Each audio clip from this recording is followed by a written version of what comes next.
የምትፈልገው? አዎ በፍቅሬ ክንፍ ብለሽ ጸጉርሽን እየበጣጠሽ ልብስሽን በትንሽ በኢላ ፍቅር አብጃለሁ እንድትይ ነው ፈልገው።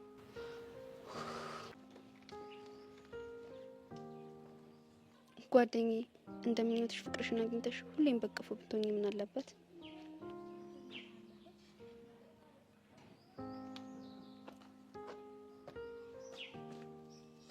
አስችሏቸው እኮ ያራራቁ። ቆይ አንተ ልጅ ለምን እንደምትከታተለኝ ያይሽ ነው? ሁሉም ሰው ከሚያፈቅረው ሰው ጋር ሲሆን ደስተኛ ነው። ስማ፣ ከጆኒ ጋር ስለተጣላች አብራኝ ትሆናለች ብላ አስበህ ከሆነ ተሳስተሃል። እሺ ከጆኒ ጋር ስለተጣላች አይደለም ከኔ ጋር የምትሆኚው። እና እንደለመድኩ አስገድደኸኝ ነው? እንደዛ አይደለም። በመጀመሪያ ስለምታፈቅሪኝ፣ ሲቀጥል ደግሞ የፍቅር ጥያቄሽን ስለምቀበል። ጭራሽ የፍቅር ጥያቄ ምን ነኝ የማቀርበው? ባጠይቂኝም ችግር የለውም። እኔ ልብሽን ስለማቅ ያው ሳጠይቂኝ ፍቅረኛ እንድትሆኚ ይፈቅድልሻለሁ። ይሄ ኦቨር ኮንፊደንስ አንድ ቀን ገደል ይከታልሽ። አንቺም ይሄ እልህሽ አንድ ቀን ወስዶ ገደል ይከትሻል። ከዚያ እዛም እንገናኛለን። እዚህም አንድ ላይ ነን፣ እዛም አንድ ላይ ነን። አይ ቲንክ ዕጣ ፈንታችን አንድ ላይ እንድንሆን ያድርጉናል። ስልችት ብለኸኝ ወሬ ነው። ሰብሊ ግን ይሄንን የፍቅር ትዕይንት አንድ ላይ ብናየው አሪፍ ነበር። የፍቅር መቀሱን ሽባቸው ማቋረጥ አልነበረብሽም ግን ይሁን።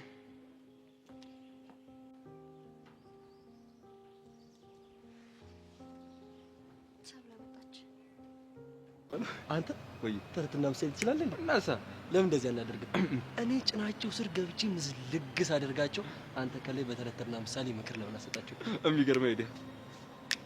ለወሬ ጊዜ የለኝ። መች እናደርገው? ከፈለጋችሁ ዛሬ ከትምህርት ቤት መልስ መሆን ይችላል። ስማ፣ እኛ አሁንም ቢሆን ግድ የለንም።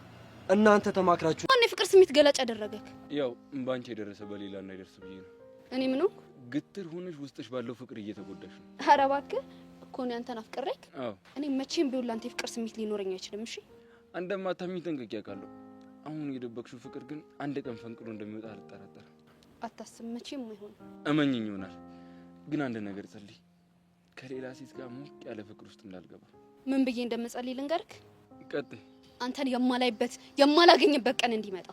እኔም ባየሽ ቁጥር ፍቅርሽ እንዳይጨምር ፈርተሽ ነው? አንተም ባገኘው ቁጥር የችግሮቼ መጠን እየበዛ ነው የሚመጣው። ባንቺ ልህ እኮ ነው ሁሉ ነገር እየሆነ ያለው። በእኔ የደረሰው ነገር በመሲም እንዲደርስ አልፈልግም። ትሰማኛለህ? ከዚህ በኋላ ከመሀላቸው ትወጣለህ። ባልወጣስ? ከአሁን በኋላ አይኔን አታየኝም፣ አጠገቤም አትደርስ። እሱን እንኳን አታስቢ። ለምንድን ነው የማላስበው? አንቺ ከኔ እንድትርቂ ስለማልፈልግ። አንተ ስለፈለክ የሚሆን ነገር የለም። እንድጨክንብሽ ባትገፋፊ መልካም ነው። ፈለከው ማድረግ ትችላለህ። እሺ፣ ለመሲ ሁሉንም ነገር ፍርጥርጥ አድርጌ እነግራታለሁ። ምኑን ነው የምታፍረጠርጠው? መሲ ናታን እንደምታፈቅረው እንደነገርሽኝ እነግራታለሁ። አታረገውም። እመኚኝ፣ አረገዋለሁ። አንተ ልጅ ቆይ ልታሳብደኝ ነው እንደምትፈልገው? አዎ፣ በፍቅሬ ክንፍ ብለሽ ጸጉርሽን እየበጣጠሽ ልብስሽን በትንሽ በኢላ ፍቅር አብጃለሁ እንድትይ ነው ፈልገው። ቆይ ግን ለምንድን ነው ሰላም አትሰጠኝ? እኔ ሰላምሽን አልነሳሁሽም። እንደውም ባለፈው ቃል የገባሽልኝን ነገር ታደርጊያለሽ። የቱን ቃል? ጉንጭህን እስምሃለሁ ያልሽኝ። እሱን እኮ የተነጋገርን መሰለኝ። ምንድን ነው የተነጋገርነው? መቼም እንደማላደርገውና ለተሸርበ ቃል እንድትዋሽልኝ ብቻ እንደተስማማው ነው። አዎ ነው። ካልሰራሁልሽ እኔ ኢላ አይደለም። እሺ እሺ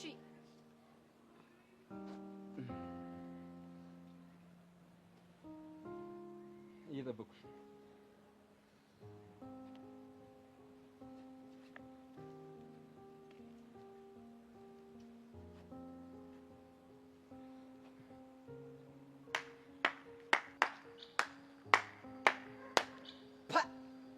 ፍቅራችሁ እንዴት ያስቀናል ባካችሁ። ካሌብ እንደምታስበው አይደለም። ሲጀመር ሸርበቃሉ ፊት ያወራሽ ውሸትሽ እንዳልሆነ እውነትሽ እንደሆነ በደንብ አውቄው ነበር። ጆኒን ያላመነኝ። ካሌብ በእኔና በኢላ መሀል ምንም አይነት ግንኙነት የለም። አልጋ ላይ ቢይዛችሁ ራሱ ይህንን ቃል እንደምትደግሚው አልጠራጠርም። አታ ለንግግር ብትጠነቀቅ ነው እሺ የሚሻለው። አንተም ስለ ስራ ታወራለህ እንዴ? ፍቅረኛ ያላትን ሴት ታሽኮረመም እኮ ነው ያገኘው።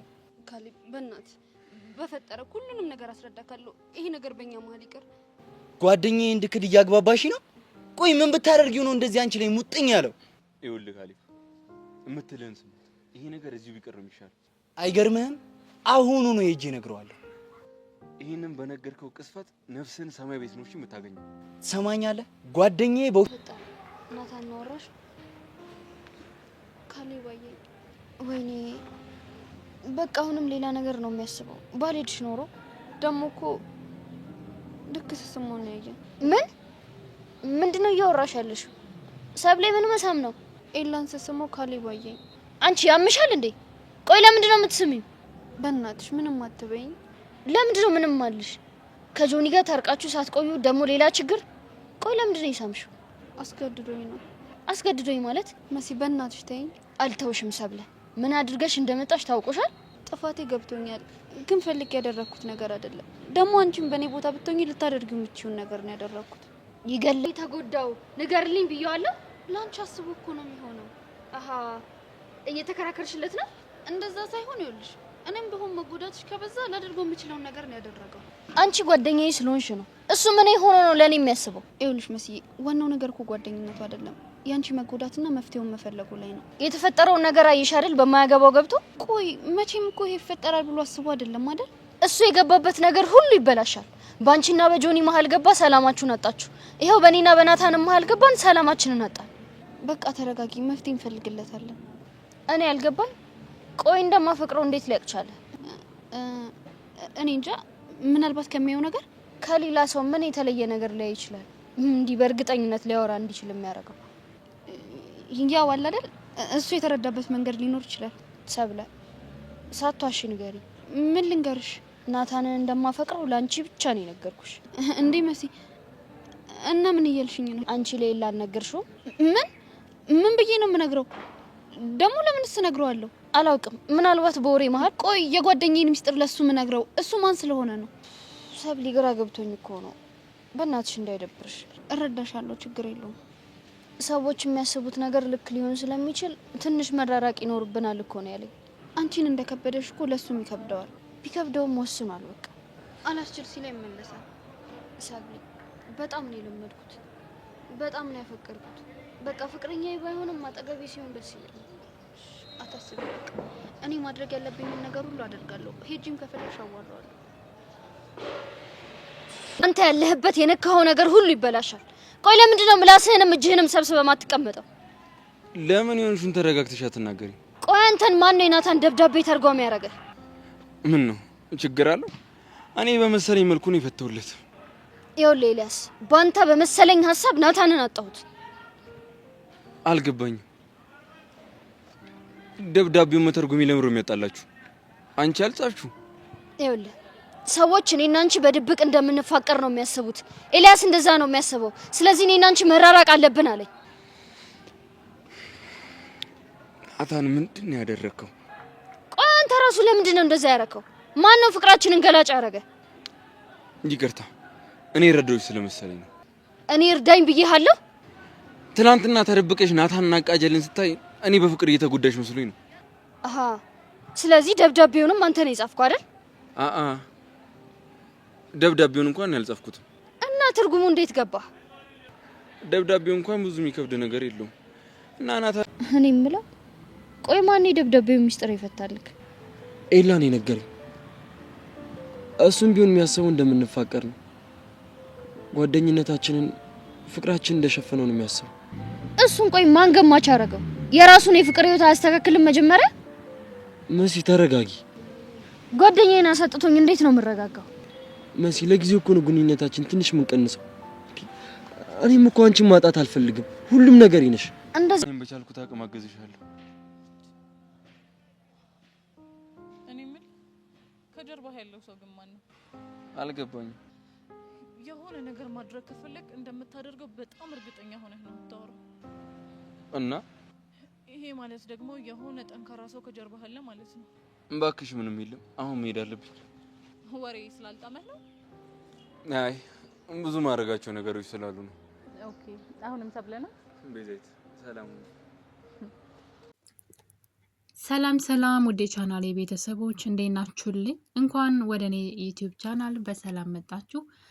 አፍላ ፍቅር፣ በአፍላ ፍቅር ላይ ሰብለና ኤላ እንግዲህ ኤላ ሌላ ፈተና ገጥሞታል ማለት ነው። እንግዲህ እስከዛሬ ድረስ ኤላ ሰብለን ሲለማመጣት እንዲያ ሲል ደግሞ ከአጠገቤ አትድረሽ እያለ እሷ አጠገቤ አትድረሽ ሲላት እሷ ተደብቃ ስታየው እሱ ደግሞ ያን ነገር ትቶ ሲቀርባት ደግሞ እሷ እንደማታፈቅረውና እንደማትፈልገው የምታደርገው ነገር ማለት ነው። እንግዲህ በመካከላቸው በጣም በተደጋጋሚ ማለት ነው ከፍቅራቸው ይልቅ ጭቅጭቃቸው ነው የሚበዛው። በዛ ላይ አሁን ደግሞ ሰብለ በሚፈጠረው ነገር ጆኒ እየተከታተላት ነው እግር በእግር። እሱ እንኳ ባይከታተላት ካሌብ ማለት ነው እንግዲህ እዚህ ቀደም በእሷ ምክንያት ከጆኒ ጋር ስለተጣላ ጆኒ ስለመታው እሷን መበቀል ስለሚፈልግ እያንዳንዱ እርምጃዋን ይከታተላታል። ታዲያ እንግዲህ እንደሚታወቀው እዚህ ቀደም ኤላ በተደጋጋሚ ለናታን ስለ ብሪክቲ የምትባል ልጅ ወይም ደግሞ በፊት የነበረበት ትምህርት ቤት በጣም የምትወደው ልጅ እንደነበረች እና እሱ ደግሞ በፍቅር ሳይሆን እንዲሁ በጓደኝነት ማለት ነው ይወዳታል። እሷ ግን ታፈቅረው ነበር እና እንግዲህ እዛ ያሉ ልጆች ልጅቷ እኮ እንደዚህ የምትሆነው ስለምታፈቅር ነው ቢሉትም እሱ ግን ነገሩን ቦታ ሳይሰጠው እና እንግዲህ በእሷ ምክንያት ተደባድቦም ነው ትምህርት ቤቱን ለቆ የመጣው። ትምህርት ቤት የቀየረው በእሷ ምክንያት ነው። ልጆች እሷን ሲተናኮሏል ልጆችን ደብድቦ ነው እና ታዲያ እንግዲህ እንደዛ እዛን ያክል ዋጋ የሚከፍልላት ብርክቲ የምትባል ልጅ ነበረች እና ስለ እሷ ለናታን በተደጋጋሚ እየነገረው ነበረ። ለሰብለ ያለ ስሜት ምንድን ነው? ሰብለን ታፈቅራታለህ ወይ ብሎ ሲጠይቀው ባፈቅር ኑሮ ብርክቲን አፈቅራት ነበረ። ከሷ ጋር በነበር ጊዜ በጣም ደስተኛ ነበርኩኝ። አሁን ሰብለ ጋር እንዳለኝ አይነት ስሜት ይሰማኝ ነበረ። ነገር ግን እሷ ደግሞ እኔን ታፈቅረኛለች። እሱንም አውቀው ሰዎች ስለነገሩኝ ነው። እና እንግዲህ ፍቅር ቢይዘኝ ከሷ ይዘኝ ነበር አይነት ነገር ይናገር ነበር በተደጋጋሚ። እና እንግዲህ ልጅቷ ግን ልጁን ታፈቅረው ስለነበረ ልጁ ደግሞ በእሷ ምክንያት ተደባድቦ ትምህርት ቤቱን ለቆ እንግዲህ እዚህኛው ትምህርት ቤት እነሰብለ ትምህርት ቤት ማለት ነው 1 አመት ተምሯል። ከ1 አመት በኋላ እንግዲህ 10ኛ ክፍል ተምሮ የክረምት ትምህርት እየተማሩ ሌላ ነገር ተፈጥሯል ማለት ነው። እንግዲህ በተደጋጋሚ ስሟን የሚጠራት ይወዳት በጓደኝነት ይወዳት የነበረችው ልጅ በእሷ ምክንያት ተደባድቦ ትምህርት ቤት የለቀቀላት ልጅ ማለት ነው ብርክቲ እሱ የሌለበት ትምህርት ቤት አልማርም ብላ ተከትለው መታለች። እንግዲህ ጦርነቱ የተጀመረ ይመስለኛል። ሰብለ ስትግደረደር ማለት ነው በተደጋጋሚ ኤላ እንደምትወደው ያውቃል በእርግጥ ነገር ግን ልጅቷ በጣም ግትር ሆነች። ወይም ደግሞ የትም አይሄድም ይወደኛል ብላ አስባ መሰለኝ ከአለም ጋር እሷን ለማስቀናት ፍቅር እንኳ ቢጀምር አለምን አያፈቅራትም ብላ ስላሰበች ከሌላ ሰው ጋር ስታየው ለምሳሌ ከቤዛ ጋር ስታየው እንዴት ሂዳ ወሬ እንዳቃጠረች እንግዲህ አይታችኋል። ታዲያ እንግዲህ አሁን ላይ ነገሩ ግን በጣም በዛ ቢላት ብዙ ጊዜ ልቧን እንድታዳምጥና እሱ ደግሞ እንዴት ማለት ስለ ፍቅር ነው የሚያወራት። አሁን እንደውም እሱ ከእሷ ጋር አይጨቃጨቅም በብዛት እንዴት ፍቅር እንዴት እንደሆነ እና እሱ ደግሞ እንደሚወዳት ልቧን እንደሚያውቀው በጣም ብዙ ጊዜ ሊያስረዳት ሊነግራት ቢሞክርም እሷ ግን አሁንም አጠገቢያ ትድረስ ነው። እሱ ደግሞ ሲርቃት ተደብቃ ማየትን ተያይዘዋለች። አሁን ላይ ግን ነገሮች እንደዛ የሚሆኑ አይመስለኝም። ኤላ እንግዲህ በዛሬው ክፍል ላይ አንድ ነገር ነግሯት ነበረ። አንቺና ናታን በጣም አንድ አይነት ናችሁ፣ ደረቆች ናችሁ። ስለዚህ በጊዜ ልብሽን አዳምጭ፣ እንደምታፈቅርኝ አውቃለሁ ቢላትም እሷ ግን መቼም ቢሆን ካንተ ፍቅር አይዘኝም፣ መቼም እንዲይዘኝም አልፈልግም ስትለው እና እንደያዘሽ አውቃለሁ፣ ነገር ግን ይሄ ነገር አንድ ቀን እንደሚቆጫ ሲነግራት ነበረ። የሆነ ሰዓት ላይ ግን ወደ እኔ ብትመጪ እኔ ደግሞ ከሌላ ሴት ጋራ ልም ያለ ፍቅር ውስጥ ብገባ ያኔ ምንም ባዶሽ ነው የምትቀሪው አይነት ነገር እየነገራት ነበረ። እሷ ደግሞ በዛ በጣም ደስተኛ እንደሆነች እና እሱም ማየት እንደማትፈልግ እየተናገረች ነው። ታዲያ እንግዲህ ይሄ ንግግሩን ተናግሮ ሳይጨርስ ነበረ የኤላ እህቱ እንግዲህ ፖሊስ ናት፣ አልሚ ማለት ነው። አልሚ ስለዚህ ጉዳይ ስታናግረው እያየን ነው።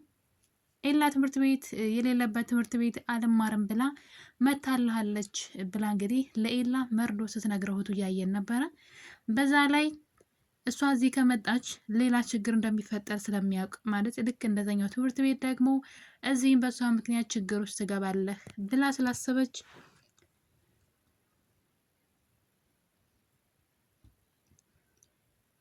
ትምህርት ቤት እንዲቀይር እየነገረችው ትገኛለች እህቱ ማለት ነው። ታዲያ እንግዲህ ኤላ ደግሞ ይሄ ነገር አይሆንም፣ ከፈለገች እሷ ራሷ ትመለስ ወደ መጣችበት እያለ ይገኛል። ያ ማለት ነገሩ ከበድ ያለ ነው ማለት ነው። እህቱ በዚህ መጠን መናገር ከቻለች ወይም ደግሞ ከተናገረች ችግር አለ ማለት ነው። ችግሩ ቀላል ነገር አይደለም ማለት ነው።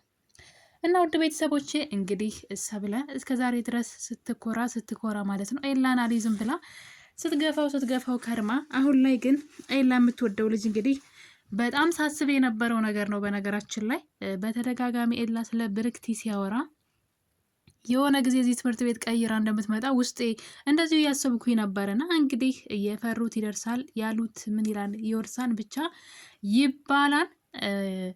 አሁን ላይ ብርክቲ መታለች። የሰብለ ኩራቷ እንግዲህ ለጊዜውም ቢሆን ኤላን ያሳጣታን ብዬ አስባለሁ። ኤላ ከልጅቷ ጋር ምንም ችግር የለበትም። በዛ ላይ የሚወዳት ልጅ ናት። በጓደኝነት ልክ እንደ ናታንና እንደ መሲ ማለት ነው። ችግሩ ግን ልጅቷ ታፈቅረዋለች። ስለዚህ አሁን ትልቁ ጦርነት የሚጀመር ይመስለኛል።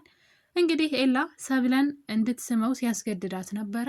አሁን ላይ ነገሮችን የሚያደርገው በግድ እያስገደዳት ነውና ለመሲ ሁሉንም ነገር እናገራለሁ በማለት ሰብለ እንድትስመው አድርጓት ነበረ። ካሌብ ደግሞ እንደተለመደው እያንዳንዱ እርምጃዋን ስለሚከታተላት ከኤላ ጋር ስትስመው ኤላን ያያታል ማለት ነው። ይሄን ነገር እንግዲህ ወስዶ ለጆኒ ነግሮታል። ጆኒ አንዳንድ ያሳዝነኛል የሚለው ነገር ነው የጠፋበት። ማለት በቃ 100,000 ጊዜ ነው ይቅርታ ሲላት ስታጠፋ ይቅርታ ሲላት የኖረውና ከባድ ነው። እንግዲህ እሺ ብለው በደቂቃዎች ከሱ ጋር ትገኛለች እና እንግዲህ አሁን ላይ ጆኒ ተስፋ የቆረጠ ይመስለኛል በሰብለ ጉዳይ። ነገር ግን መሸነፍ አይፈልግም በኤላ ወይም ደግሞ ሰብለን ለኤላ መስጠት እንደዚሁ አይፈልግም።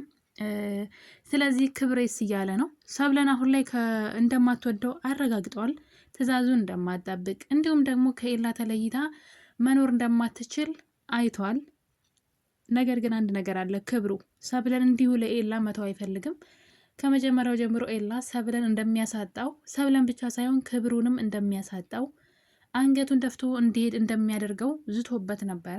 ታዲያ እንግዲህ ጆኒ ሰብለን ተዋት ማለት ኤላ ተሳካለት ማለት ነው። ስለዚህ እንደዛ እንዲሆን አይፈልግም ጆኒ ከኤላ ጋር ተደባድቦ ክብሩን ከፍ ማድረግ ወይም ደግሞ ልክ ይሄ በቲክታክ ያለው ዝና የለም እሱን ነገር እንደተጠበቀ እንዲኖር ነው የሚፈልገው። ሰብለን አሁን ላይ አይፈልጋትም። በእሷ ተስፋ ቆርጧል። በሱም አይፈረድም። እየሆነ ያለው ነገር እንግዲህ እሱን ነው የሚያሳየው። እንደምታዩት ሰብለ አታገኙ ሲላት አሁን በድፍረት ነው እየሄደች የምታገኘውና አሁን ይቅርታ ጠይቀው አሁን መልሳ ደግሞ እሱ ጋር ትሄዳለች። ካሌብም ደግሞ ከስር ይከታተላታል እና አሁን ላይ ግን መጨረሻው ላይ ሰዓት ላይ እየደረሰች ትመስለኛለች። ለዛም እንግዲህ ሰብለ ጆኒን ይቅርታ ልጠይቅ ሳይሆን አንተ ይቅርታ ካረክልኝ መተህ ልታወራይ ትችላለህ በማንኛውም ሰዓት፣ ነገር ግን አሁን ላይ ማስተባበያ ምንም የምናገረው ነገር የለኝም፣ ትክክል ነህ ብላ እንግዲህ አንገቷን ደፍታ ጸጥ ብላ ሄዳለች ማለት ነው። ያው ከባድ ነው በየጊዜው ይቅርታ ማለት እንግዲህ እጅ ከፍንጅ ነው የተያዘችው፣ ከአንዴም 2 ጊዜ ማለት ነው። ያን ጊዜም ራሱ ሳሚ ብሏት ልትስመው ስትል አለም መታ ነው ያስቆመቻቸውና አሁን ደግሞ በድጋሚ እንግዲህ ስትስመው እዛው ከስራቸው ተደብቆ ነበር ሲያያቸው የነበረው። ካሌብ በአሁኑ የተሳካለት ይመስለኛል። ሌላው ደግሞ እንግዲህ በባለፈው ክፍል ላይ ኤላ የሆነ ወረቀት የሩቁን ትተህ የቅርብህን ተመልከት የሚል ወረቀት ለናታን ቦርሳ ውስጥ አስቀምጦለት ነበረ። በዚህ የተነሳ እንግዲህ መሲና ናታን እየተበጣበጡ ይገኛሉ። ምክንያቱም ኤላ ይህን ነገር ከጻፈው በኋላ ናታን ነገሩ አልገባውም። ታዲያ እንግዲህ ይህን ወረቀት ወደ ኤላ ወስዶት ነበረ።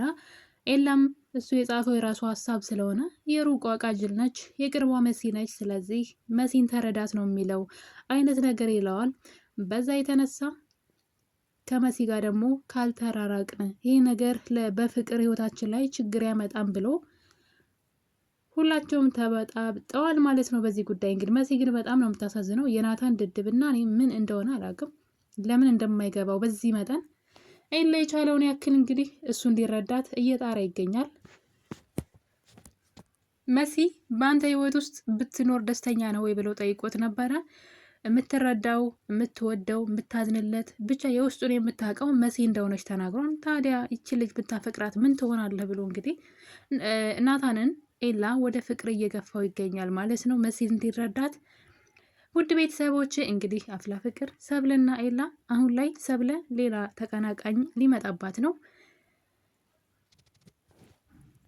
በሌላ እንግዲህ በክፍል 246 ላይ ምን ይፈጠራል አፍላ ፍቅር ላይ